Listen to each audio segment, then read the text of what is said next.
नमस्कार। आज हम बात कर रहे हैं लाहौर टेस्ट की, पाकिस्तान बनाम दक्षिण अफ्रीका और ख़ास तौर पर तीसरे दिन के खेल पर। सारी जानकारी crickbuzz.com से है और कहना पड़ेगा ये दिन तो एक्शन से भरपूर था। मतलब खेल इतनी तेज़ी से आगे बढ़ा, कुल 16 विकेट गिरे एक ही दिन में। पिच भी सूखी और भुरभुरी लग रही थी, जिसने खेल को काफ़ी रोमांचक बना दिया। तो आज हम यही समझने की कोशिश करेंगे कि दिन में क्या उतार चढ़ाव आए और मैच अब कहाँ खड़ा है। ओके, तो शुरू करते हैं। बिल्कुल। 16 विकेट एक दिन में गिरना, वो भी टेस्ट मैच के तीसरे दिन, ये दिखाता है कि खेल कितनी तेजी से चला है और इसमें पिच का क्या कहते हैं बहुत बड़ा हाथ रहा है। हाँ, तो दिन शुरू हुआ जब दक्षिण अफ्रीका ने अपनी पहली पारी आगे बढ़ाई। टोनी डिजॉर्जे जो नाबाद थे, उन्होंने अपना शतक पूरा किया। बहुत ही बढ़िया पारी थी। हाँ, डिजॉर्जी ने काफी संयम दिखाया, लेकिन दिलचस्प बात ये हुई कि शतक के ठीक बाद ही वो आउट हो गए। और जैसी वो गए, अब दक्षिण अफ्रीका का जो निचला क्रम था वो ज्यादा देर टिक नहीं पाया। अपने रात के स्कोर में सिर्फ 53 रन ही और जोड़ पाए वो लोग। और इसमें बड़ा हाथ रहा नुमान अली का, है ना। उन्होंने सुबह 2 और विकेट लिए। पहली पारी में उनके कुल 6 विकेट हो गए। 61.12। क्या कमाल की गेंदबाजी। हाँ, शानदार आंकड़े। तो नतीजतन दक्षिण अफ्रीका की पूरी टीम 269 पर ऑल आउट हो गई और इससे पाकिस्तान को पहली पारी के आधार पर मतलब 109 रनों की बढ़त मिल गई, जो कि बहुत महत्वपूर्ण बढ़त थी ऐसी पिच पर। बिल्कुल। लगा कि यहां से पाकिस्तान मैच पर पकड़ बना लेगा। लेकिन कहानी में ट्विस्ट आया। पाकिस्तान की दूसरी पारी की शुरुआत बिल्कुल अच्छी नहीं रही। पहली पारी में 93 रन बनाने वाले इमाम उल हक, हाँ, हीरो थे पहली पारी के। वो दूसरी पारी के दूसरे ही ओवर में 0 पर स्टंप आउट हो गए साइमन हार्मर की गेंद पर। बड़ा झटका था वो, और हार्मर ने फिर लंच से ठीक पहले पाकिस्तान के कप्तान शान मसूद को भी आउट कर दिया।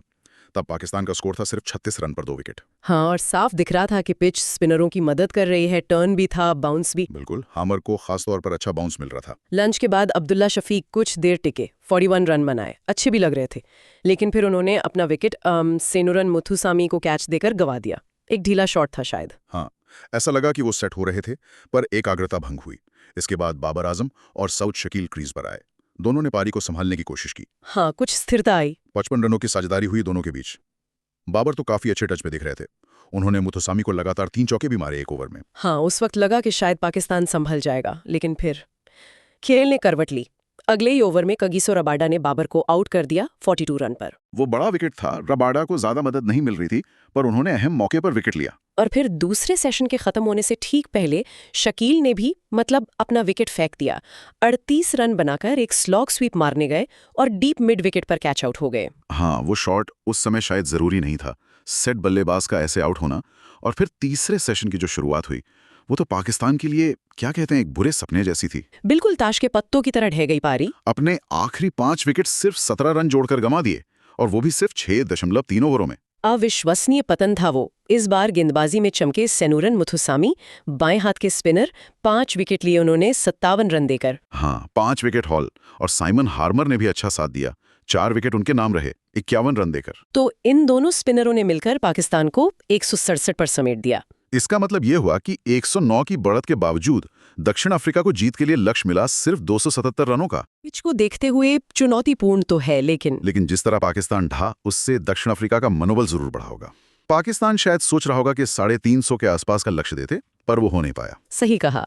तो अब दक्षिण अफ्रीका की बारी थी लक्ष्य का पीछा करने की। सलामी बल्लेबाज एडन मार्करम और टोनी डिजॉर्जी ने शुरुआत की, काफी संभल कर। हाँ, जानते थे कि शुरुआती विकेट बचाना अहम है, लेकिन नुमान अली वो फिर से एक्शन में आ गए। बिल्कुल, छठे ओवर में ही उन्होंने मार्करम को बोल्ड कर दिया। बेहतरीन गेंद थी वो, और फिर अगले ही ओवर में नुमान ने वियान मुल्डर को भी पवेलियन भेज दिया, स्लिप में कैच कराया। दोनों विकेट नुमान अली के नाम। हाँ, फिर से उन्होंने साबित किया कि वो इस पिच पर कितने खतरनाक हैं। 2 विकेट जल्दी गिर गए, स्कोर हो गया 18-2।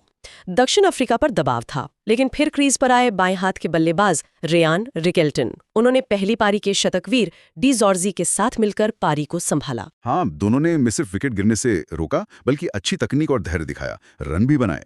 उनकी बल्लेबाजी देखकर लगा कि पिच पर रन बन सकते हैं अगर आप टिकें तो। बिल्कुल।